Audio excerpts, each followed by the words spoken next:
Okay, so this is the things that we need to make a lemonade. So first what you need is a cup and a mixer.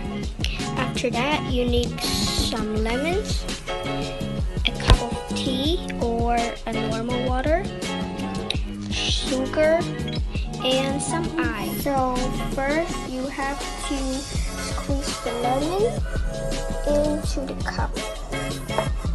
Okay. You have to squeeze all of it and put it into the cup. Use all the straight and just do it. So after that, you gotta put some sugar into it. This sugar. Okay, so now we're gonna put some sugar into the cup. 2, 3.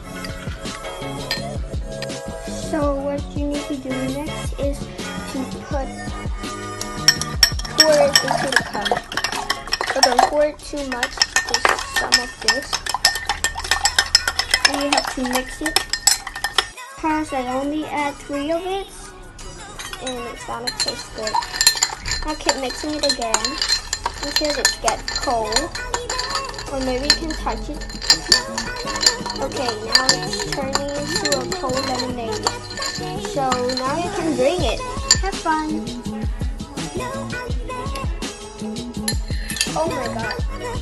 It tastes so good. It's kind of sweet and a little bit. If you guys like my video, please don't forget to click on the big thumbs up and don't forget to subscribe my channel. Bye bye guys. See you.